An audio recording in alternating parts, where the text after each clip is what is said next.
Assalomu alaykum. Xo'p, ungacha Al-G'urabo nomli profilni ochib turaylikchi. Marhamat, G'urabo, mikrofoningiz ochiq.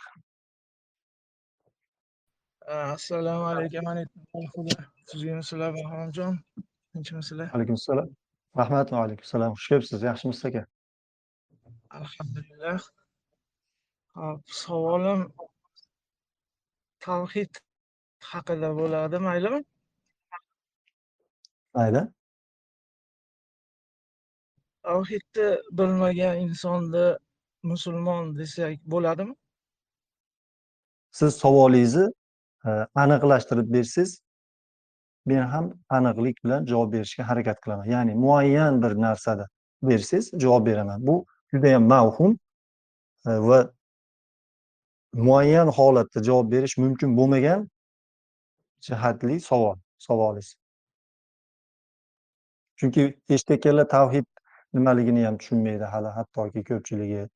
Tavhid boshi nima, oxiri nima, qayerdan kelib qayerdan chiqiladi, nimadan boshlanadi, nimada tugaydi.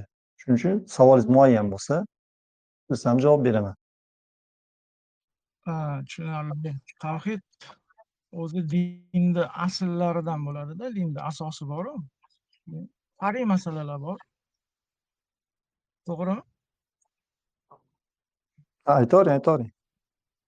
O'zi dinni aslini bilmagandan keyin u bitta masalada u islomni da'vo qilgani bilan dinni aslini bilmagandan keyin xuddi misoli shuki, bir tahoratsiz namoz o'qisa qabul bo'lmaydi-yu, xuddi shunday tavhid degani o'zi Allohni yakkalashda, har bir jabhada, e'tiqodda ham, hukmda ham. Tavhidni bilmagandan keyin na ibodati, na boshqasi qabul bo'ladi. Chunki shirk, kufrni odam bilmagandan keyin undan saqlanishni ham bilmaydi-da. Aytmoqchimanki, ko'proq mana shu dinga nima olib keladi, nima chiqaradi, shu masalalar haqida ko'proq mavzu ko'tarilsa, odamlar dinni tanisa, ya'niki mana bu yolg'onchi saroy mullalari tomonidan islom deb taqdim qilingan dinni emas, asl islomni siz ham ko'p da'vo qilasizmi? Yaqinda kuzatishni boshladimi sizni? Qur'onda hali javobni ham Qur'ondan, oyatdan berish kerak-da. Mana hozir o'zingizni fikringizni aytib o'tdingiz, bu javob bo'lmaydi-da. Javob ham berganim yo'qda, o'zi aytdim-ku sizga, hali javob berganim yo'q. Savolingizni aniqlashtirsangiz, keyin men ham aniq javob beraman dedim. Chunki siz ham o'z fikringizni berdingiz, bir savol berganingiz yo'q. Fikringizni menga tasdiqlatmoqchi bo'ldingiz, shu yo'nalishda savol berdingiz va keyingi suhbatingizda yana aytyapsizki, asli manaqa, dinni bilmasa u bo'lmaydi, bo'ladi deb o'zingizni fikringizni yana ham ochiqlayapsiz-da, hali ham savolga o'tganingiz yo'q. Chunki savol berish nimasidan ma'lum-da, sizni ya'ni maqsadingiz, nimaga urg'u bermoqchisiz, qayoqqa qaratmoqchisiz. Ya'ni savol bering desam, siz yana savol bermayapsiz-da, nima bo'lyapti? Din unaqa deb ta'limot berishni boshlayapsiz va o'z fikringizni bu yerdan turib tasdiqlatmoqchi bo'lyapsiz. Savolingiz bo'lsa marhamat bering. Yo'q, savolim aniq berdim, Harimjon. Ya'niki tavhidni bilmagan musulmon bo'ladimi dedim. Unga siz oyatga asoslanib javob berishingiz kerak edi-da. Ya'ni Alloh taolo mana bu surada, mana oyatda tavhidni bilmaganni islomda emas deyapti yoki islomda deyapti deb aytishingiz kerak edi. Savol aniq bo'ldi. Yo'q, bu aniq savol deyilmaydi bunga. Chunki tavhid degan narsada aynan bu lafz tavhidun degan Qur'oni Karimda kelmagan. Qur'onda iymon bor va shirk bor. Shirkka aralashmagan iymon mana shu xolis iymon deyiladi. Iymon nimaligini bilmasa, bir inson iymon keltirishni bilmasa, mo'min bo'ladimi degan savol bersangiz, to'g'ri savol bergan bo'lardingiz. Chunki siz tavhid bu iymonga aloqador bo'lgan masala. Iymonga aloqador bo'lgan narsani islom bilan aralashtirib savol beryapsiz-da. Islom, taslimiyat, Allohning buyruqlariga taslim bo'lish, amalda bajarish, eshitdim, itoat qildim deb turib amalda bajariladigan hukmlar, bunga taslim bo'lish, taslimiyat bu musulmonlik deyiladi. Iymon esa ana shu Allohning borligi, birligiga va sifatlariga va Alloh Qur'onda buyurgandek, Allohga, malaklariga, kitoblariga, payg'ambarlarga, oxirat kuniga iymon keltirishni va Alloh o'zini qanday ta'riflagan bo'lsa, mana shu shaklda Allohga ishonish, qat'iy ishonish bu iymon deyiladi. Siz iymon bilan islomda, musulmonlikda, ya'ni amal bilan, nazariya bilan amaliyotni bir-biriga aralashtirib savol berganingiz uchun aytdim. Savolingiz mavhum dedim. Turing, mana Bag'romjon gapingiz bo'linadi, endi sverjicha yomonroq qarang. Mana shu oyatda aytib o'tdingiz, Muhammad surasi 19da Alloh taolo fa'alam annahu la ilaha illalloh deyapti. Bilgin Hop, deyapti. La ilaha illallohni bilgin deyapti. hop, Ya'ni bu bitta kalima emasda, oddiy. Tushunyapsizmi? Keyin Baqara 256da Alloh taolo hop. birinchi iymondan oldin nimani shart qilyapti? Faman yakfur bit-tog'ut va yu'min billah. Tog'utga kufr keltirgan va islomga kirgin deyapti. Allohga iymon keltir deyapti. Xuddi la ilaha illallohni boshida nafiy turibdi-yu, la ilaha, ya'ni soxta ilohlar yo'q, magarki illalloh. Yolg'iz Mana Alloh endi bor degan. mana endi o'zizga keldingiz. Ikkinchi oyatni o'qib o'zizga keldingiz. O'zingiz bilmagan holatda to'g'ri tarjima qilyapsiz-u, lekin o'zingizni boshidagi savolingizga qarshi chiqyapsiz. Nima dedingiz? Allohga iymon keltirsa deyapsiz. Qani bu yerda Nimani shart ha, qilyapti Alloh taolo? Qarang. Unga ha, e'tibor Allohga qilmayapsizmi? iymon, Qarang, Allohga bitta iymon. xolis gaplashaylik, Bahromjon. Agar ovozim qattiq eshitilayotgan bo'lsa, uzr, qattiq gapirayotgan bo'lsam, naushnikdaman. Qarang, xolis gaplashaylikda, ya'ni man haq bo'lay deb gapirganim yo'qda, haqiqat haq bo'lsin deyapman. Odamlarga yetkazish uchun Allohning roziligini istab. Siz ham shunaqa gaplashing. Birinchisiga e'tibor qilmayapsiz, ikkinchi lug'atni olib ketyapsiz. Mana ko'rdingizmi, iymonga baribir taqayapsiz. Iymondan oldin Alloh subhanahu va taolo nimani shart qilyapti? Faman yakfur bit-tog'ut va yu'min billah. Keyin iymon keltirish. Tog'ut haqida 8 ta oyat kelyapti. Mana sizga bir savol beraman-da, mana shu gapingiz o'zidan, bir da'voingizga ko'ra. Allohga iymon keltirib, keyin bu o'rni tog'utni inkor qilsa, iymoni qabul bo'lmaydimi? Qayerda yozib Ana qo'ygan birinchi shart musulmon mo'min bo'lishdan avval tog'utni inkor qilish degan shart qayerda yozilgan? Siz da'voingizga ko'ra. Kim aytyapti buni?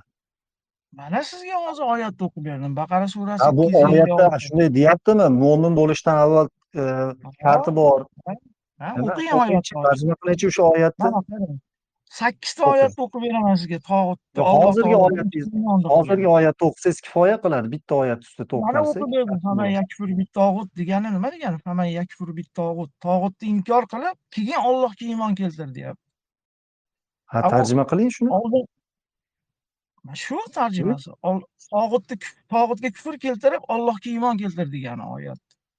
Faman yakfur, kufr degani tog'utga kufr keltir deyapti.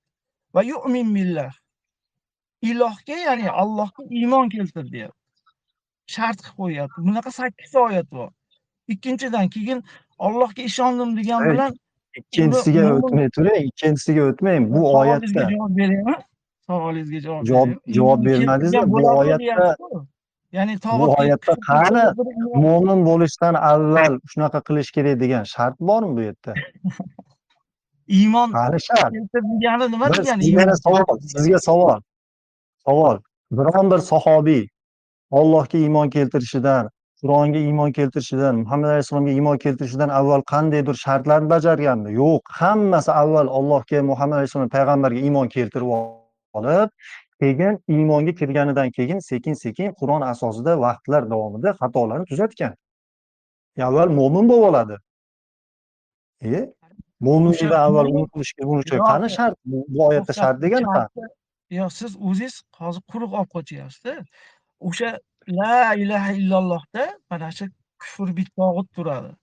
Iymon keltirolmaydi.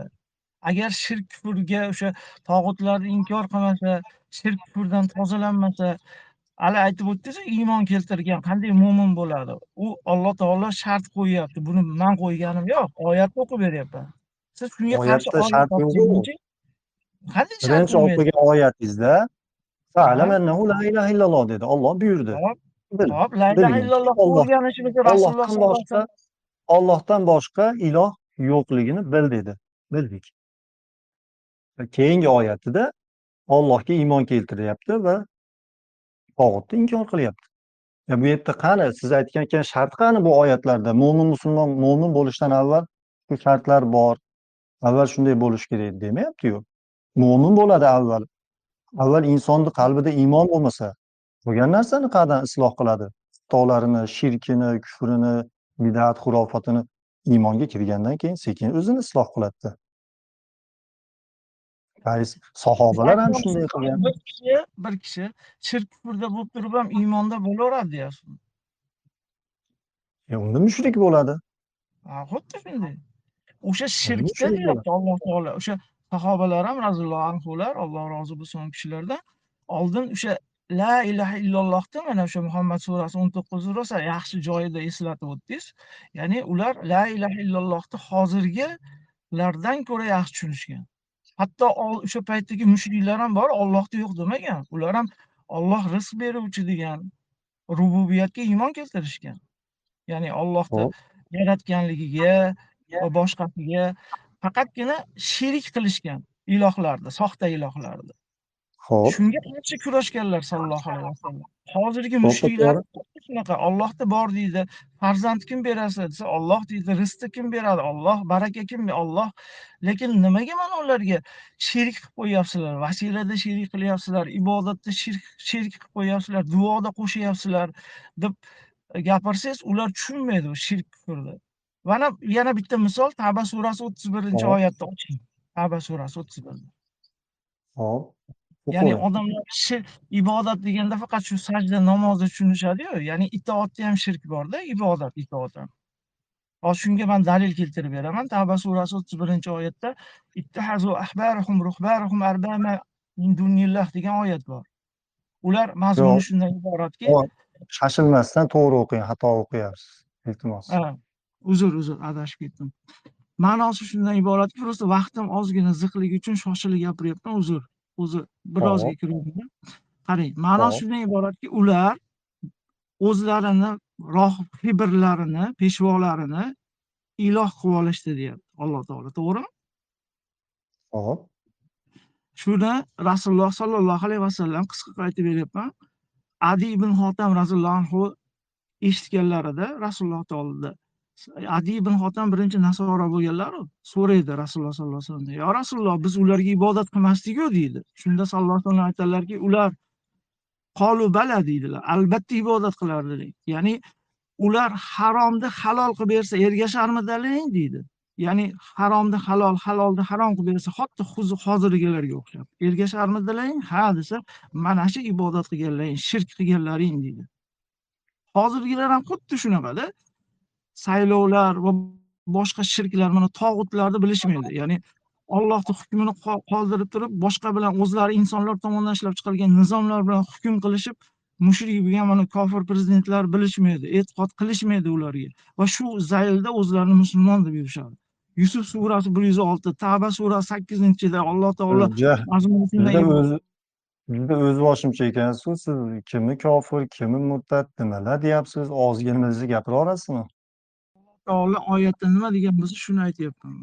Siz oyat o'qing, siz o'zicha o'zboshimchalik qilib. Tavba surasi U 31da nima kofir. deymiz unda? Qani bu yerda prezident haqida gapiryaptimi? Menga to'g'ri bering bir joyda. Mana shu 9-surani 31-oyatida prezident degan joyini to'g'ri bering. Men sizga Xo'p, to'g'ri qarab turing. gapiryapman. O'zini o'zi olib keta olmayman u og'ziga kelgan gapni. Og'zim kelgan gapni gapirganim yo'q. Dinni Qani asllarini o'rgatsak Tavba bo'lmaydimi surasida deyman, aytyapti chunki deyapsiz-ku. odam deydi Tavba avvalo. surasi 31-oyatda qani bu o'zlari qo'ygan nizomlar haqida oyat Yo, qani? u mo'yda Prezident haqida 40-da oyat qani keladi. bu yerda? Baqara 256da sizga man tog'utga kufr keltirishni birinchi Alloh taolo shart qilyapti. Tog'utni Tog'ut bilishni nima shart qilyapti. degani? Hop, Tog'ut so'rang degani. o'sha yerdagilardan, kim bilan Tog'ut tog'utni prezident. nimaligini. Tog'ut prezident deganimi arabchasiga? Qayerdan siz prezidentni Tog'ut tog'ut deyapsiz? Prezident tog'ut nima degan tog'ut degani? deganimi arabchasiga? Prezident degani tog'ut degani emas. Allohning Nimaga hukmini endi qo'yib, prezidentlar tog'ut deb ketyapsiz? haddidan oshgan shaxsda Allohning hukmini qo'yib, o'zi insonlar tomonidan ishlab chiqarilgan qonunlar bilan hukm qiluvchi shaxsni tog'ut deydi. Yo unday bo'lmasa dalil keltiring. Siz avval gapingizga, da'voyingizga uzating birinchidan. o'zingizni da'volaringizni gapirib Tavba surasi 31dan kelib mana oyatda aytyapsiz prezidentlar Nafas deyapsiz. olishni Bu yerda birinchi u oyatga kirgan sabab umuman mana bu yerda yo'q. Ikkinchidan hozir aytyapsizki, tog'utlar prezident tog'ut degan bu boshqa narsa. Siz umuman niyatingizni ham bilmadim, bilibroq sal sezyapman-u, ya'ni bizda maqsad savol berish ham emas, bir narsani bir boshidan biron bir mavzuda to'xtalish ham emas. Ya'ni Qur'onni to'g'ri o'qing desam, o'qimanglar qo'ydingiz. Bilmayman siz kimsiz, nima, kim jo'natgan, hayron qoldim. Alloh izni bilan keldim birinchidan. Va hech kim jo'natgani yo'q. Hop, Har kim ana nima shu maqsadda keldingiz? Nima davomida maqsadda kirdingiz? Maqsadingiz nima? Hop, Allohga savol ham bermayapsiz. O'zingizcha da'volar qilyapsiz boshqa. Maqsadingiz nima? qarang, man sizni suhbatingiz davomida xulqingizni Hop. chiroyliligini ko'rib kirdimda. Siz gapni bo'lish o'zingizdan ham bo'lyapti-da. Bilasiz, johillik belgisi gapni bo'lish, to'g'rimi? Chunki johilona gapirayotgan odamni to'xtatish kerakda. Eshitib o'tirolmas Man kerak. johilona gapirganman. Qayerda johilona gapirdim? Qur'onga tuhmat qilib, fitnali suhbat uyushtirish menga keragi yo'q-da. Siz maqsadingizni ayting, nima maqsadda kirgansiz? Haqni gapirish kerak-da. Haqni gapirish kerak. Hop, nima deyish kerak? Nima Oyatni qilish bo'pti. kerak? Baqara surasi Siz 256 ni qanday nima uchun tushunadi odamlar? kirgansiz? Savol berish uchunmi yo da'vat qilish uchunmi? Nima uchun kirdingiz? Bahs qilish uchun maqsadingizni o'rganib oling, shunga qarab Man muomala qilaman siz bilan. man sizdan Nima maqsadda kirdingiz? o'rganayotganim yo'q, alhamdulillah. O'rganib bo'lganman ko'p narsani Alloh izni Hop, bilan. Sizga man o'rganib bo'lgansiz. Nima uchun kirdingiz? eslatma sifatida kirdimki, shuncha avvom xalqqa, auditoriyangizga Allohni yuzini istab, agar niyatingiz Hop, Allohni roziligi bo'lsa, Allohni haqqi bo'lgan tavhidullohni o'rgatsangiz bo'lmaydimi? Oldin dinga kirib olsin bular. Dinni nimaligini bilib olishsin, kufr shirkni o'rgating, kufr shirkdan saqlanishni bilishsin, amallari qabul bo'lsin. Amallar habata bo'lishiga dalil Anom surasi 88-oyat. Shirk bo'lgandan keyin odamda u ya'ni shuni la ilaha eslatgani illalloh kirdingiz, degan to'g'rimi? gapirib olay maylimi? Oz tugaydi, chiqib ketaman. Yo'q, sizni suhbat qilib bering, menga da'vat qiling demayapman. Nima uchun Yo'q, siz kirganingizni savol savol berdim. beryapsiz, gapim tugamasdan yana qo'shilyapsiz. Tushunib oldim. U yog'i kerak emas. Kerakli javobni oldim. Menga eslatmoqchi bo'libsiz. Auditoriyangizga tavhidni, iymonni o'rgating debsiz. Xo'p, Qur'on o'rgatyapti. Qur'onni o'qinglar deyapman. Qur'ondan hamma narsani o'rganadi-da. Qur'ondan boshqa nimadan o'rganadi? Siz aytayotgan tavhidni ham, shirkni ham, halollik, poklik, to'g'rilik, islomni, Allohni sifatini, zotini, oxirat, qiyomat, tarix nimaki dinga aloqador bo'lgan hammasi Qur'onda-yu. Men nima qilyapman? Insonlarga Qur'on o'qinglar, halollik shunda, poklik shunda, iymon shunda, yolg'onni yolg'onligini shundan ajratasiz, to'g'rini to'g'riligiini shundan ajratasiz deyapman. Men nima? Insonlarga Qur'onni qo'yib, shirk kitoblar o'qinglar deyapmanmi? Bid'at kitob o'qing deyapmanmi? Uydirma narsalar o'qing deyapmanmi? O'zi men qilayotgan ishim go'yoki nima? Men insonlarni shirkka chaqiryapmanmi yo mushriklikka yo Qur'ondan uzoqlashtiryapmanmi? Hamma narsa Qur'onda-yu. Yoki sizni qo'lingizda shunaqa Qur'ondan ko'ra mukammal iymonni, halollikni, shirkni bayon qilib beradigan kitob bo'lsa ayting. Siz bekorga to'g'ri qilyapsiz. Qur'onni o'rgatib, Qur'onga chaqirib, mana bu zo'r kitoblar bor, bundan zo'r deng. O'zingiz man da'vo qilmagan narsalarni man haqimda gapirib ketyapsiz-da. Ko'p anaqa gapirasiz ekan, lekin ma'no yo'q o'zi. Mayli, marhamat. Ma'no yo'q Sizga bo'lsa, yaxmasa salomat bo'ling aka. Sog' bo'ling. siz o'sha Hamma narsani tog'utlar bilib olar ekansiz. eslatma berdim, rozi bo'lasiz. O'shanga qarab o'zingiz Allohni roziligini istasangiz davom etaverasiz. Salomat bo'lishga harakat qilinglar. Lekin ehtiyot bo'ling o'zingiz ham. Bek nomli profil egasiz. Marhamat, mikrofoningiz ochiq. Mikrofonni ochib qo'ydim. Assalomu alaykum. Va alaykum assalom Assalomu rahmatulloh. Shakir. Bahrom aka, Kepsiz. yaxshimisiz? Charchamasdan. Alhamdulillah. Savollaringiz Rahmat. yaxshimi aka? Aka, savolim jicha haligi oddiyroq nima bo'lishi mumkin, lekin insoniyalik tibbiy tomondan esnash, haligi chuchkursa, boshqada so'zlar aytiladi yoki esnashni shaytondan degan. Shu narsa qanchalik bor? Haligi kirib qolgan urfiga, haligi bunaqa so'zlarni aytasan deb. Keyin bu bitta shu haqida bitta tushuncha bersangiz. Keyin aksar holatlarda ba'zi bir odamlar o'ng qo'lda yeyishni aytadi, to'g'ri. Birinchi qo'lda, o'ng qo'lda. Lekin kimdir adashibmi chap qo'lini ishlatsa ham juda qattiq koyish boradi. Shunaqa tushunarli. holatga tushuncha bersangiz. Ovozim uzilib qolmayaptimi? Yo'q, ovoz yaxshi kelyapti. Ha. Keyin aka mana shunga, keyin hozirgi akani bunaqa insonlarni ham ba'zida eshitib qolyapman-da. Qur'onni bilyapti, o'qiyapti. Lekin men sizni shu 2 yil boshlangandan beri kuzatayotgan bo'lsam, ochig'ini aytaman, Shayx hazratlari kitobini olib turib tafsirdi. Shunda sizga tarjimangizni olib, ikkovini o'qib chiqyapman. Haligi tekshiringlar deyapsiz-ku. O'qib chiqinglar, tekshiringlar desangiz, Hop. tekshiryapman. Mana Niso surasida odam alayhissalomdan qovurg'asidan yaralgan degan narsada siz aytdingiz, yo'q dedi. Oddiy insonni yaratgandaqa deb nima qiluvdingiz? Shayx hazratlaridikida ham yerda ham yozilmayapti. Qovurg'adan yaraldi degan narsa. Bizga keragi yo'q narsalarda tortishuv. Masalan, biz insonmiz, bizga keragi yo'q narsada tortishuv. Oyni bo'linishini ham Shayx hazratlari yozibdi. Juda ko'p rivoyat kelganidan buni kiritdim, lekin buni bo'linmagan deganlar ham bor deb o'zini tafsirida birinchisida yozib qo'ygan Qamar surat. Shularni ham o'qib turib, haligini bu ham bor ekan. Demak o'rtasi. Lekin hech kim mana birovni yetimni haqqini yema degan deb turib ko'chada to'xtata olmayapti. Masalan, kimdir bir o'lim bo'lsa yoki kirib turib to'xtata olmaydi, lekin oddiy bir bizga daxli bo'lmagan narsada tortishuv kattaligidan ba'zida xafa ham bo'lib ketasizda. Kelib savol beryapti yoki umuman bizga daxli yo'q narsadan odamni xuddi chalg'itayotgandek-da. Bir farzandingizga yoki ko'chadagi bir bolani og'zidan yomon so'z chiqsa, shuni to'xtatishga yo'q, bir yaxshilikka da'vat yo'q, lekin hali bir yaxshilikka o'tirib namoz o'qiyotgan, bir o'zini Allohni endi tanishni boshlayotgan odamga umuman haligi nima desam bo'ladi? Yosh go'dakka qo'g'rilgan ovqatni olib kelib bergan deyman-da. Uni hazm qilish uchun hali unda sof iymon, hali bir yomondan, yaxshidan himoyalanish degan narsalarsiz juda katta kuchlarni berib yuboradi-da, so'zlarni.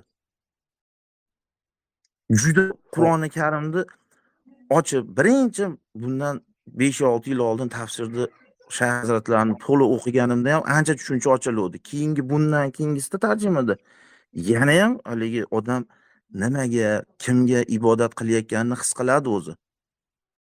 Hozirgi mana aytayotgan tavhid, yana qaysidir bir shu ba'zida bo'ladi, salla kiymayapsan deydi yoki yaxta kiymabsan deydi. Nima keragi bor deyman haligi odamga ba'zida bunday qarab turib. Nima topaman shu bilan? Yoki shusiz ibodating qabul bo'lmaydi degan gapni eshitsam, astag'firulloh deymiz. Chunki hech kim bilmaydi namozini, ro'zasini yoki qilgan ihsonini qabul bo'lganini. Chunki Alloh biladi uni. Lekin shunday gapiriladi, shu ilmli, hali to'g'risi arab tilini, Qur'onni biladigan odamlar ham shu gapni aytsa, hayron qolaman. Aka, Boshqa savol bormi aka? yo'q, asha narsalarda haligi mayda narsalar bor, iloji bo'lsa bitta suhbat ham qilib bersangiz bo'lardi. Chetda chiqib, shunaqa mayda biddat narsa deylarmi? Manaqa qilmading deb qo'yadi. Arzimagan bir ishlarda. Hali joyda hayron qolasiz-da, shu qanchalik muhim degiz ham keladi-yu, indamayman. Hali og'aynilar ichida bo'ladi. O'shanga Bahrom aka rahmat. Uzr olma vaqtinglarni olgan bo'lsam. Sizga ham rahmat. Xo'p aka, sog' bo'ling. Sog' bo'ling. Xo'p, esnash dedingiz. Esnash, tushkurish.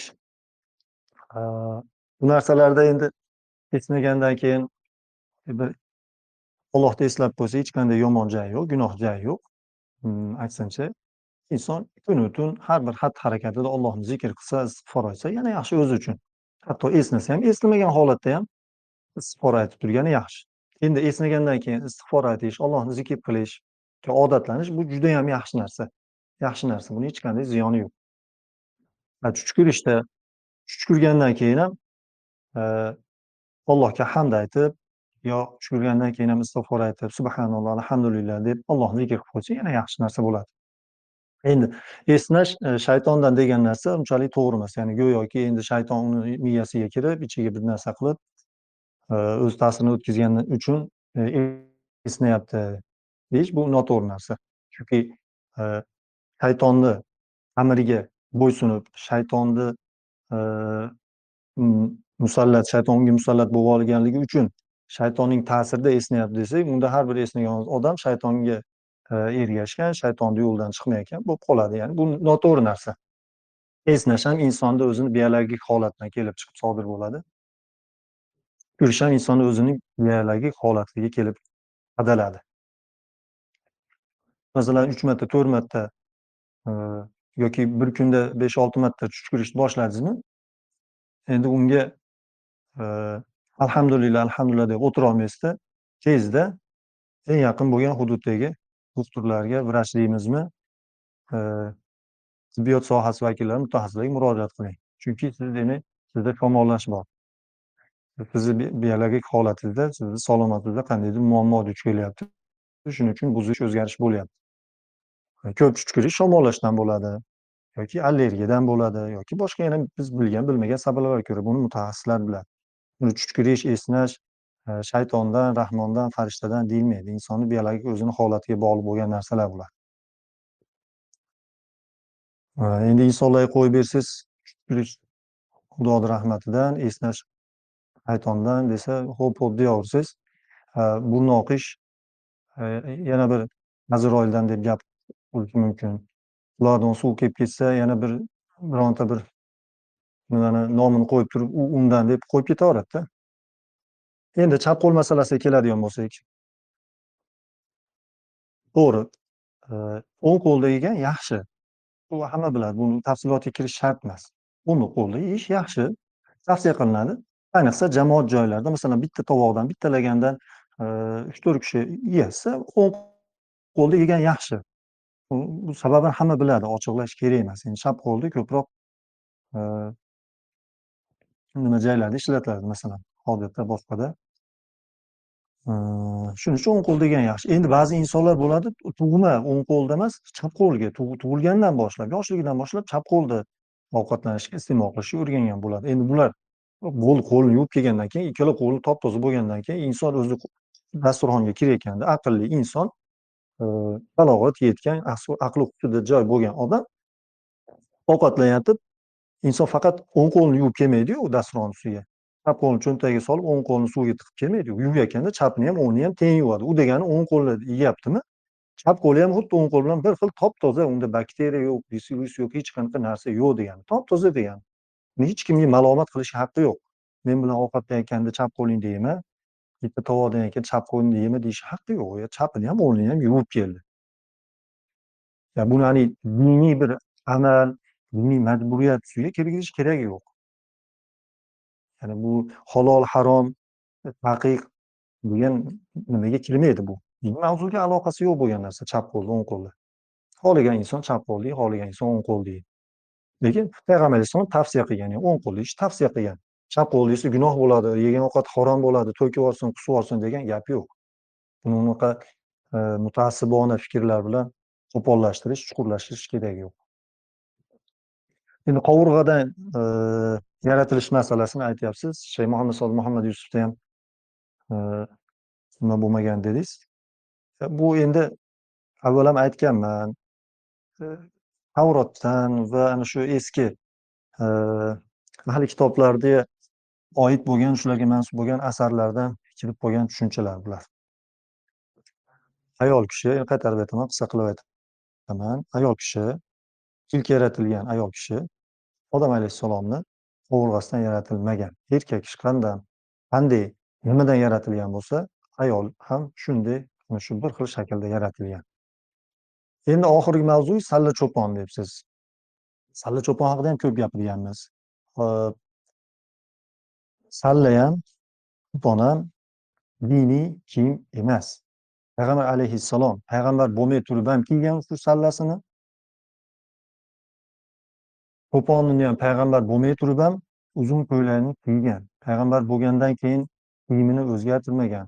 Payg'ambar bo'lishdan avval qanday ana shu iqlimga mos holatda, ana shu Makkada iqlimiga mos, ana shu urf bo'lsa, butun insonlar ichida yashaydigan insonlar qanday kiyinayotgan bo'lsa, yoshligidan boshlab shunday xalq el qatori bir xil kiyingan. Payg'ambar bo'lgandan keyin Alloh shunaqa kiyishga buyurdi.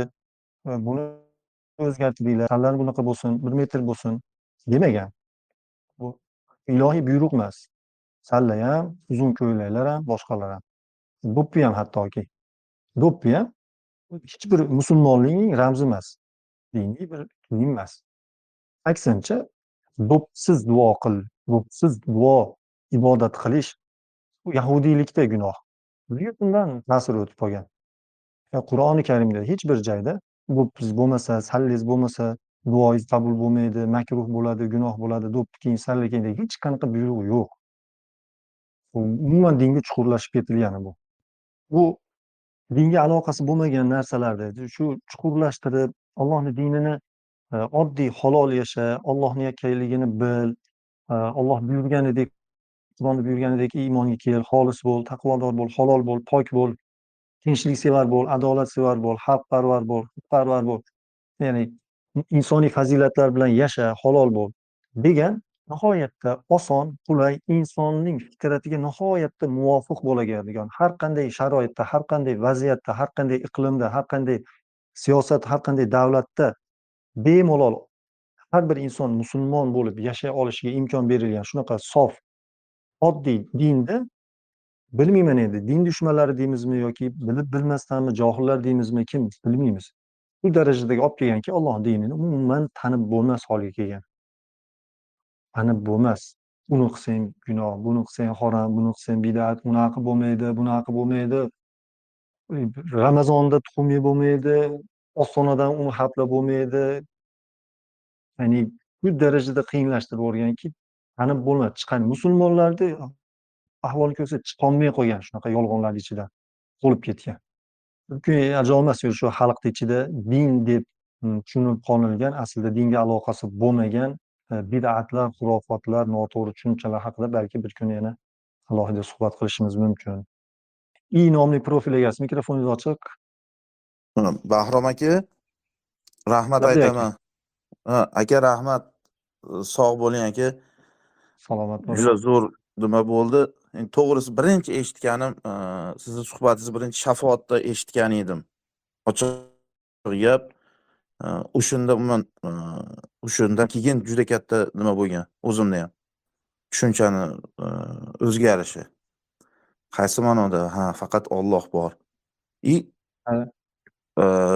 Aksar nimada endi o'zingiz ham aytdingiz bir suhbatda tarixni bir nima qilish kerak deb, siyratni. Men bundan ancha oldin, bir 20 yil oldin Saodat asri qissalarini ham o'qigan edimda, Ahmad Lutfiyda. Shundagi voqealar ham har xil nima badiiy bo'lgan ekan, lekin aksari Qur'onga moslagan bilan uni bilgan odam ham har holda sal har xilgi to'qimalardan qochamikin degan tushuncha ham bo'lgan. Iloji bo'lsa shu tarixni ham bir haligi tug'ilishidan to Payg'ambarimiz sollallohu alayhi vasallam vafotlarigacha bo'lgan har xilgi mo'jizalarni kiritib borilganda ichiga Saodat asri qissalarida ham. Sirat tarixni berayotganda ham keyin ba'zilari qo'shilib olgan bo'ladi. Uzr, gapingizni bo'ldim, maylimi? Yo'q, bemalol. Maylimi? Payg'ambarimizni bir rivoyatga ko'ra 4 yoshidami, bir rivoyatga ko'ra Ka'bani oldida deydimi, uyini oldida, har xil ya'ni rivoyatlar bir-biridan farqli, bir-birini inkor qiladigan ixtilofli rivoyatlar bor. Nima deydi? Jabroil alayhissalom kelibmish, payg'ambarimizni shunday kichkinaligida yo'q ko'kragini yorib, uni oltin idishda zamzam bilan yuvib, shayton nasibasini olib, nimalar to'qib yuborgan. Shularni aytyapsizmi? O'shnaqa haligi mana keyin nima otga minib borgan, bu yerdan biroq endi balkim u nimada bo'lgandir, lekin haligi Alloh taolo Qur'oni Karimni mo'jiza qilib yaratdim deganda, o'zimda nima qilgan. Lekin shu siyratda ham, shu tarixda ham jicha bir yoritish kerak ekan deyman. O'zimiz shaxsiy fikrim. Sababi o'zimda ham ba'zida shunaqa savollar tug'ilib qoladi. Oddiy savollar tug'iladi-da. Lekin qiynalamiz topgani. Mana hozir ana shu oyni bo'linishidan hali odam deyar. Men aytaman, bittasi menga savol bersa, nima qizig'i bor menga deyman. Menga aloqasi yo'q deyman. Men namozimga yoki bir Allohga ibodat qilishimda buni talab qilmagan deb oddiy savol bersangiz, yo'q deb javob bersangiz, yo'q deydi. Shu yerda shu odam, u odamni menga umuman qizig'i yo'q fikrini. Yaqinda shu bittasi aytganda ham Bahromjon mana shunaqa dedi. Menga u odamni qizig'i yo'q. U odam berayotgan tarjimasi, so'zi, ilmi shundan olaman foydani. Lekin bitta odamga men muxlis bo'lib orqasidan yursam, unda men Qur'onga emas, u odamga ergashayotgan bo'laman. Chunki u odam meni nafsimga mos qilib bitta narsani gapirib bersa, keyin u odamni ma'qullashim meni u nafsimga ergashgan bo'lamanda, ertaga siz menga mosini gapirmasangiz, boshqasiga o'tib ketishim mumkin. Shu narsani aytsam, yo'q dedi, keyingi joyda bo'pti mayli, tortishadigan emas, menga foydasi ham yo'q, zarari ham yo'q. Bo'ldi, o'zingizni nimangizda qolavering dedi. Endi tortishadigan emas u. Bilmadim dedim. Alloh biladi, u Allohning o'zini nimasi, hikmati, qanday nimasini bizga shu oxirida ko'rsatadi. Biz namozimni o'qishimda ham boshqasida shart qo'ymagan uni. Rahmat, rahmat. Ana shunga ash tarixda ham jicha qo'shsa bilinamikin degan fikrim bor edi. Chunki o'zimga ham shunaqa narsa bo'lsa ikkilanib qolish. Lekin oxirgi mana shu 1 yilda har qanaqa bir joyda bir nima eshitsak, xuddi siz aytgandek Qur'onda ochiladi. Hozirgi aka aytgan oyatlarni ochib ko'rdim. 256 ni ham, Tavba surasini ham ochib ko'rdik. O'zi gapirayotgan gapini bilmadim endi qanday boshqa burish mumkin. Endi tavba qildimmi, u yog'ini bilmadim. Endi ilm boshqa, iymon boshqa degan tushuncha hosil Bunaqa, bo'ldi. ya'ni o'zi bir ilm yo'q, yo bir Qur'onni o'tirib boshdan oxirigacha o'qib chiqmagan u. Kimlarnidir, qaysidir ekstremist, qaysidir radikal, qaysidir bir mutaassib niyati qatib qolgan insonni muhabbat qilib da'vatini eshitib olgan, u shuni e'tiqodini singdirib olgan, o'zida bilim yo'q, shuni yodlab olib turib, ikkita uchta oyatni hatto arabchasini ham o'qishni bilmasdan ichidagi kalimalarni noto'g'ri qilib turib, ma'nosini aytib, mana deb turib, og'ziga kelganini aytaveryapti. Ya Qur'onda yo'q bo'lgan terrorizmni Qur'onda terrorizm yo'q, qon to'kish yo'q, zulm zo'ravonlik yo'q, radikallik yo'q, ta'sib yo'q. Ya'ni ular da'vo qilayotgan narsa yo'q, lekin ular yo'q narsani go'yoki Qur'on shunga buyuryapti, Qur'on ularning asosi Qur'on deb ko'rsatishga harakat qilib, qarang menga tashlanib oyatlar keltiryapti. Savol bersam boshqa joyga ketyapti. Shuning uchunmi sizga mana butun to'g'ri aytyapsiz. Butun suhbatlarimda aytaman, men insonlarni o'zimga chaqirmayapman. Men bir g'oyamga yoki bir da'voyimga, bir shaxsiyatimga ergashishlik demayapman. Mana Allohning oyati, mana oyat. Men shunday tarjima qildim. Shunday tushunyapman. Solishtiringlar, fikr yuritinglar, aql yuritinglar. O'zinglar tushungan tilda o'qinglar deyapman. Hali Shafiy doim masalasida aka, eshitaman, doim eshitaman, shunaqangi suhbatlarga kelganda ikkizda yig'iladi-yu, endi oxiri mana ochib aytishga majburlik. Qanday qilib deyim? Endi mayli Alloh. Chunki Abu Jahllar ham o'sha paytda Qur'onni to'g'risini aytganda bizdan-da zo'r tushungan. Sababi ular arab tilida kerak bo'lsa o'sha paytda she'r yozishgan. Shunaqangi kuchli she'rlar ham yozishgan. Kerak bo'lsa odamlarni yig'latgan, kuldirgan, juda kuchli bo'lgan. Ular hozirgi aytgan la ilaha illalloh kalimasini bilmaganmi ular? Bilgan. Lekin nima bor orqasida? Nafsi bor. Chunki shu dunyodagi obro'si, dunyodagi boyligini yo'qotib qo'yaman yoki bunga ergashsam men yiqilgan bo'lib qolaman degan endi kibr bilan deydi. Siz bilmadim. Endi buni ham hali birovga bir narsa hukm, lekin umumiy xulosa oladigan bo'lsa, o'sha davrdagilar kerak bo'lsa hozirgindanda kuchli ular shoirlar bo'lishgan. Shu kofir deganimiz yoki munofiq deganlarimiz. Nahot ekan ularni bular oddiy bunday nima qilib qo'yishlik. Hozirgi kunga undan keyingi ulamolarni ham ustida qo'yib, sen kimsan deyishdan oldin Qur'on turibdi-yu, tayyor, shablon. Har qanaqa narsangga shu javob, lekin qabul qilish uchun Demak, nafsimiz xohlamayapti.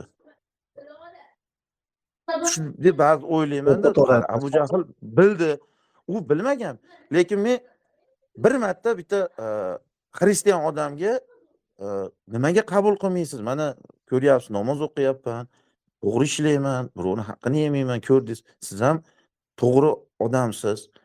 Shuni qabul qilmaysizmi desam, endi javobni qarang. Men deyapti. Hozir buni qabul qilsam deyapti. Cho'chqa go'shtini ba'zida bekonmi bir narsa qilib yeyishni yaxshi ko'raman deyapti. Keyin pivo ichishni yaxshi ko'raman deyapti. Uni qilsam majburiyat olib qolaman-da deyapti. Mana javob. Hop, Mana aka shunaqa rahmat narsalar, fikrlaringiz uchun. Yaxshi suhbat qildingiz. shunaqa narsani bunday aytaversa ham deb sal tushunamikin odamlar deyman. Har holda haligi qayerqa ketayotganini.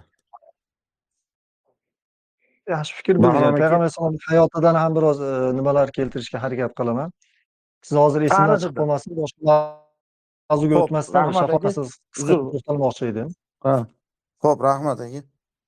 Xo'p, aka, sizga Sog' ham bo'ling. rahmat. Shafoat mana aytdingiz, sizni birinchi marta shafoat mavzusizni eshitib, keyin sizni eshitishni boshladim dedingiz. Qur'oni mana Alloh taoloning ismlarini sanab bergan kitoblar bor. Masalan, aqida kitoblari bor, boshqa diniy har xil kitoblar bor. Shu kitoblarning ichida Alloh taoloning bir necha sifatlari keltirilmagan, yo yashirilgan yoki berkitilgan deb. Buning oqibatida musulmonlar Alloh taoloni Qur'onda o'zini ta'riflagandek taniy olmay qolgan. Allohni butun sifatlari bilan tanimay qolgan. Jumladan Alloh taoloning Shafi degan sifati bor. Juda ko'p joyda keladi. Masalan, "Ma lakum min dunihi min waliyyin wa la shafi'a fala tadhakkarun." Yoki yana boshqa oyatlarda mo'min musulmonlar uchun xitob qilyapti ham Allohdan boshqa shafoatchi yo'q deydi. Kofirlar uchun ham bunday deyiladi. Demak, Alloh taolo shafi' zot ekan, shafoatchi ekan. Shafoatni Allohning o'zi qilar ekan. Sizga Allohdan boshqa hech qanday shafoatchi yo'q deb turibdi. Bu o'zi kifoya qilish kerak-da. Allohdan boshqa hech qanday najotkor, qutqaruvchi, shafoat qiluvchi yo'qligi mana shu oyatlar o'zi kifoya qilish kerak. Lekin afsuski, xuddi xristianlar Iso alayhissalomni Allohning huzuridagi o'zining ummatining shafoatchisi, oqlovchisi, advokati bo'ladi, Maryam ona ham advokatlik qiladi degan e'tiqodlar bor-da xristianlarda, nasroniylikda. Bizni payg'ambar ulardan qolishamidi deb turib, ulardan kopiya qilib ko'chirib olingan. Biz Muhammad alayhissalom ham kerak bo'lsa Iso alayhissalom shafoat qilolmaganlarni bizniki qiladi mana deb turib, turli rivoyatlar, uydirmalar qilib turib, seni payg'ambaringdan meni payg'ambarim zo'r degan nimada dinni buzib tashlashgan.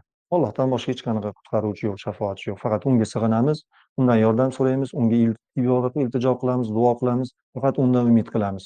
Boshqa hech kimdan oxiratdagi mag'firatni ham, ilohiy rahmatni ham, jannatini ham, gunohlarimizni kechirilishini ham, afv qilishini ham, yorug' yuz bilan turishni ham, yaxshilar qatorida turilishni, hamma narsa nimaki umidimiz bo'lsa, dunyo oxiratdan umidimiz faqat Allohga bog'laymiz, unga bog'lanamiz.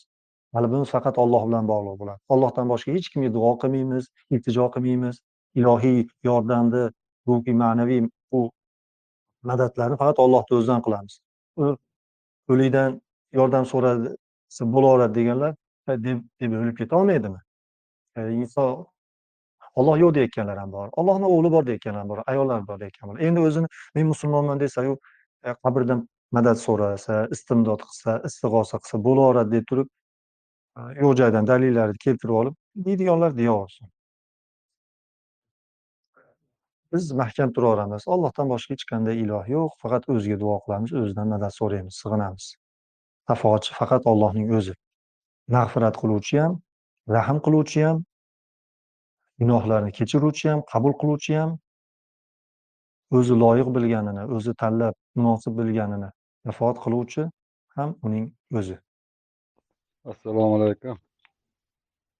Va alaykum assalom va rahmatulloh. Mikrofoningiz ochiq ekan, xush kelibsiz. Ha, O'chib qo'yuvdingiz, bu kishi Shavkatjon gaplarni tugatmaganlarga jim turdi. Hozir endi bir savol bor edi. Ruxsat berilgan. Assalomu alaykum va rahmatulloh. Alaykum assalom va rahmatulloh. Xush kelibsiz. Aka yaxshimisiz? Charchadasizmi? Sanjar akamidi? Men topolmay qoldim. Kim gapirayotganini? Jon tuzimisiz? Ha, bo'ldi. Eski qadrdon. Xush kelibsiz aka, yaxshimisiz? Ha, rahmat, alhamdulillah. Shu boraman deymay hech vaqt bo'lmayapti. Ha, bir Qayerga? savol. Xo'p, Ha, xo'p. o'zi Andijonda ekansiz. Keyin u yerda shunaqa gap bo'ldiki, undan ko'ra bir o'zbekchasini o'qib tushunganing yaxshi emasmidi? U arabchasini baribir tushunmaganingdan keyin. Desam shu ancha gap so'z bo'lib ketdi-da. Kufrdan olib kufrga savorishuvdi. Astag'firulloh dedim, tavba qildim bo'lmasam dedim. Aka, shu turli joylardan Qur'onga dushmanchiliklar juda avj olyapti. Qur'on o'qib bo'lmaydi, Qur'on tushunib bo'lmaydi deb juda Qur'onga dushmanchilik boshlanib qolyapti o'z-o'zidan. Avvallari kim Qur'ondan yuz o'girsa ko'r bo'ladi, oxiratda ko'r bo'lib tug'iladi deb 2000-yillari shunaqa deb masala qilib chiqqan odamlar hozirga kelib bu teskarisini aytyapti. Qur'on o'qisang bo'lmaydi, murtad bo'lasan, kofir bo'lasan deb hayron qolyapman. Bir emas, bir necha ya'ni kelishilib gruppovoy holatda qilayotganga o'xshayapti. Biri ikkinchisi uchinchisi aloqa turib ketdi, Qur'onga hujum deb Qur'on dushmanchiligi juda avj olyapti. Endi insonlar, musulmonlar Qur'onni o'z ona tilida o'qisa, islom dini oddiy bir sodda din ekanligini, shu boshqa mashmashalar yo'qligini, islom bu halollik, poklik, insoniy fazilat bilan yashash, qo'ldan kelgancha yaxshilik qilib, yomonlikdan saqlanish. Bu Allohning dini oson narsa ekan u. Haloli aniq, haromi aniq. Shu narsa harom, shu narsa halol. Bu buyruq, bu taqiq. Hamma narsani o'rganib oladi, masalalarni o'rganib oladi. Qo'lidan bir dona kitob. 5-6 marta o'qib, bir oyda inson bemalol 2-3 marta o'zbekchasini o'qib chiqish mumkin, yaxshi o'qisa. Boring yana bir marta o'qib chiqsin, yaxshilab tafakkur qilib, Allohning dinini deyarli o'rganib oladi. Chunki tayyor mana shayxlar, ustozlar, Avlodul Mansur, Abdulaziz Mansur deyishim, Usmon Halim, bundan boshqa qancha tarjimalar bor. Bekorga tarjima qilmagan shu. Xalq o'rgansin, o'qisin, Allohning dinini Allohning kitobidan o'rgansin degan. O'rganib olsa endi nima bo'ladi? Mana shu Qur'onga dushmanchilik qilayotgan insonlarning umr bo'yi musulmonlarni aldab kelgan yolg'onlari fosh bo'ladi, bundan qo'rqadi. Hurmati to'kiladi. Mana yolg'on ekan u. Mana gaping Qur'onga zid ekan u. Mana narsa halol ekan, bu harom ekan. Sen qayerdan olib gapirgansan? Nimaga gapirgansan? Malomat, dashnom tayda qolib ketadi. Shuning uchun musulmonlar Qur'ondan xabar bo'lmasin u, biz yolg'onlarimiz fosh bo'lmasin u deb turib jon jahdi bilan Qur'onga dushmanlik boshlanyapti. Qur'onni o'zbekchasini o'qib bo'lmaydi deydi. Nimaga tarjima bo'lgan? Ustozlar nima uchun qilgan?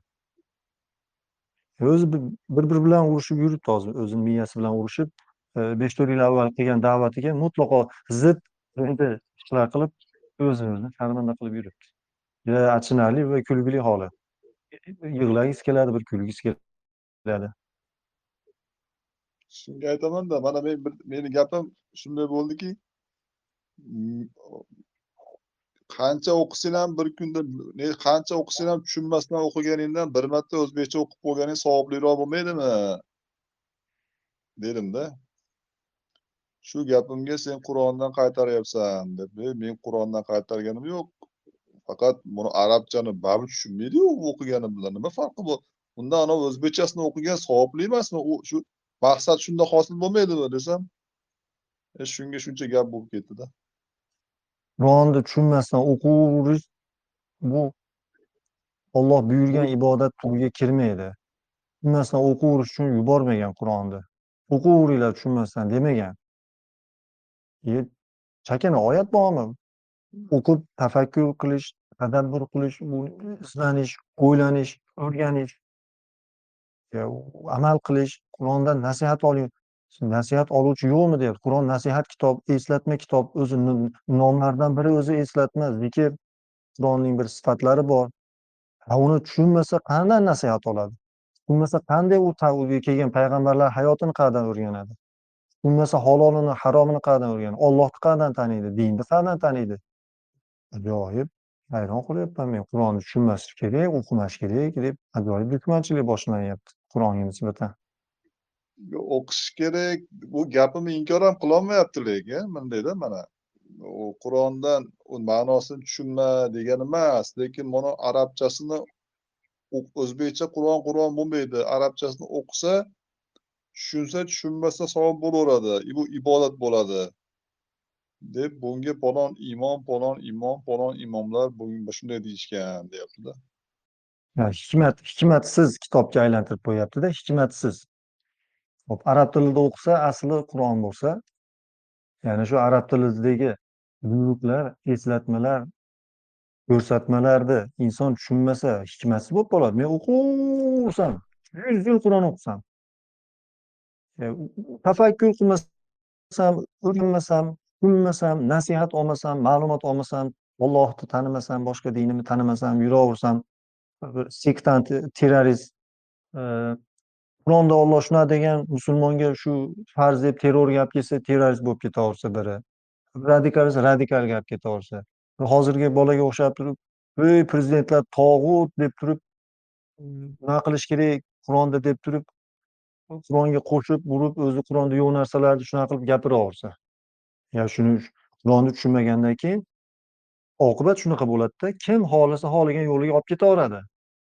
Xalq, musulmon qatlam o'zini iymon keltirgan kitobini tushunmasa, o'rganmasa, shunaqa ketaveradi yetalab.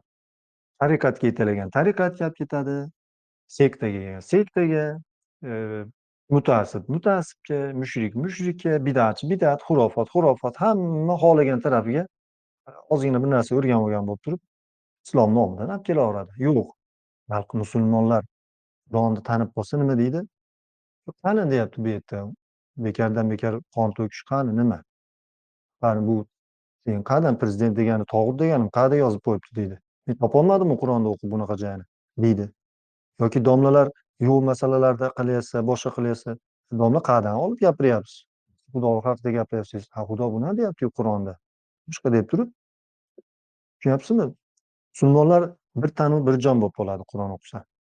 Allohning sof, tinchlik asosida qurilgan silm, ya'ni tinchlik dini bo'lgan, taslimiyat dini bo'lgan Allohning sof dini o'rtaga chiqadi.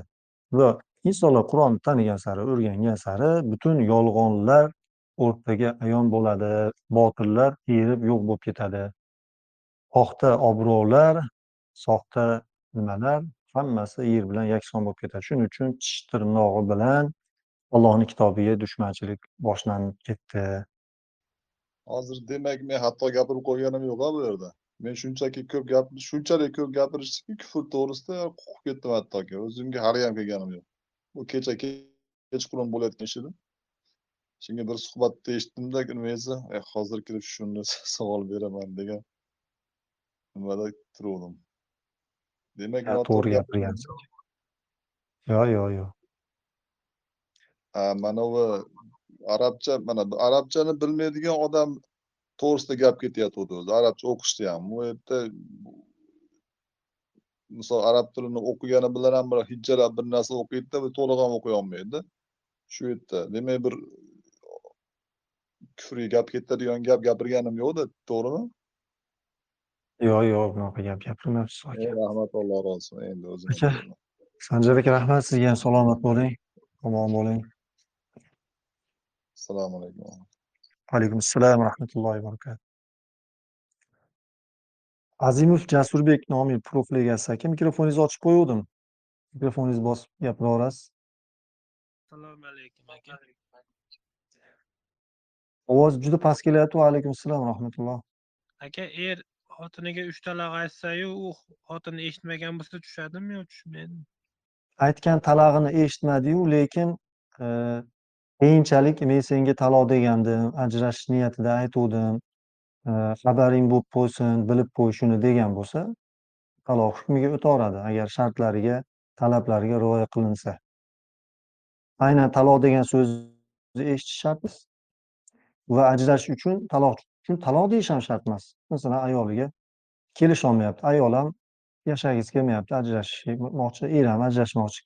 Bu paytda reja bilan, plan bilan deydimi, bo'ldi mana bugundan boshlab nimani, oilani o'rtadagi rishtaani yakunlaylik, bo'ldi. Ajrashamiz bugundan boshlab dedimi, tamom. Taloq deyish shart emas. Uni shu kundan boshlab idda vaqti boshlanaveradi ayol kishiga. Endi aynan taloq so'zini eshitish shart emas. Keyinchalik sen taloq devdim, ajrashish uchun aytuvdim. Shundan beri endi men ajrashishga qaror berganman desa o'taveradi, lekin shartlariga rioya qilingan bo'lishi kerak. Xush kelibsiz Usmonjon aka. Sizga ikkita savolim bor edi. Birdaniga berami yo oldin birinchisinimi?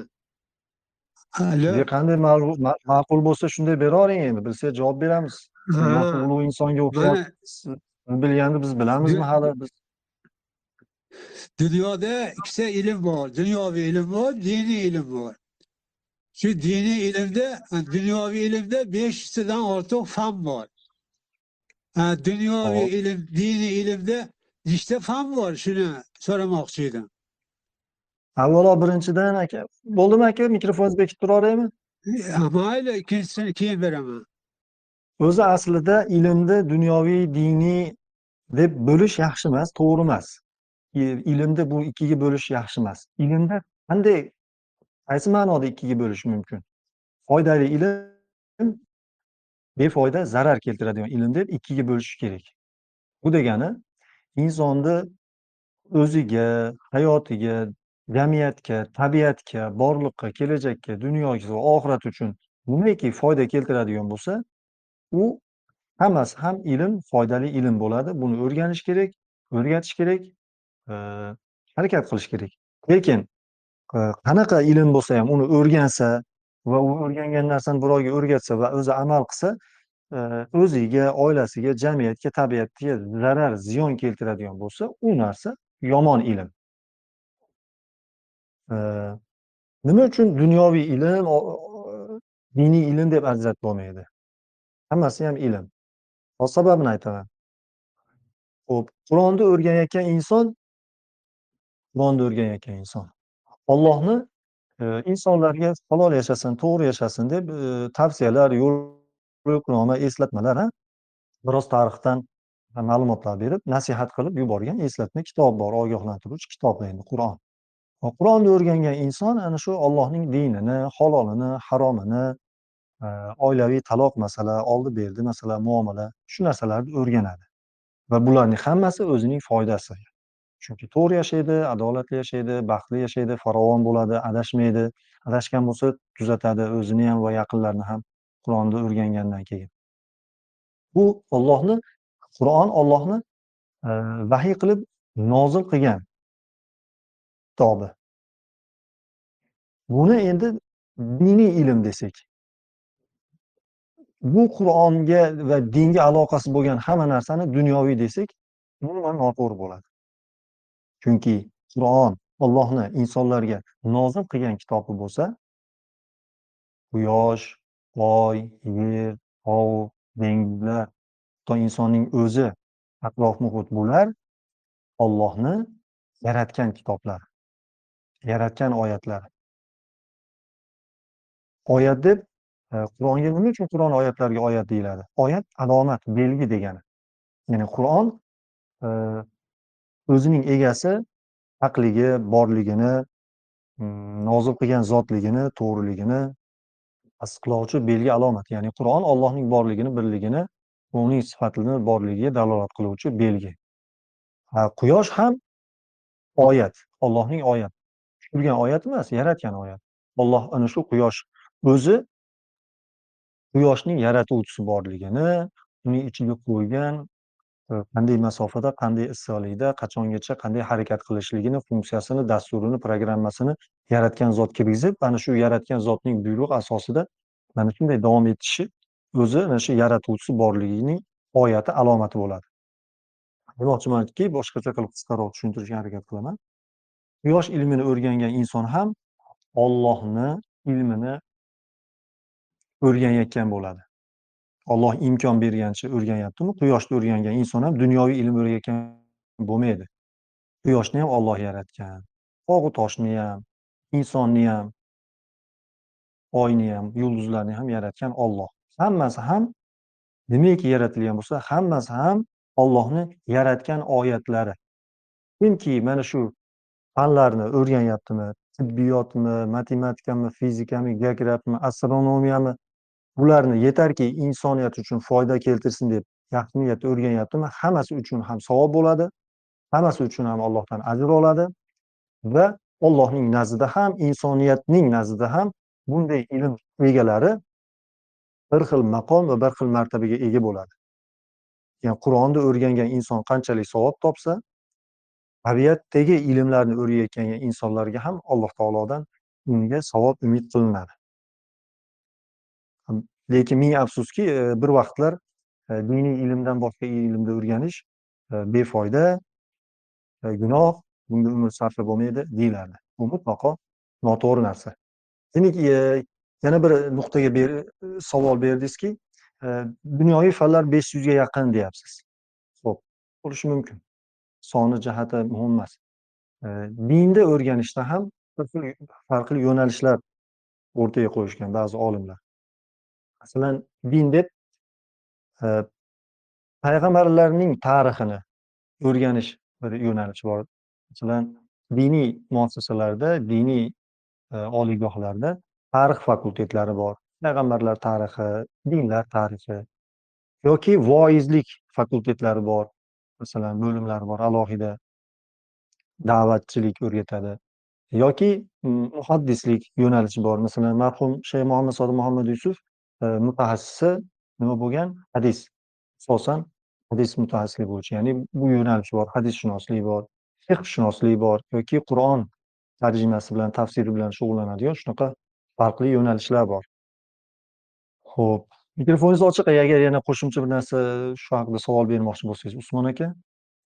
Ilmni ajratib bo'lmaydi. Bu savob, bu gunoh deb bo'lmaydi. Ilmni hammasi ham ilm o'rganilishi kerak, taraqqiy etish kerak. Yetarki insoniyatga, xalqqa, tabiatga, olamga, borliqqa foyda keltirish uchun o'qilyaptimi, o'rganilyaptimi, hammasi ham to'g'ri ilm bo'ladi. Ketib ham qolibdi shekilli. Mayli azizlar, sizlar bilan mana shu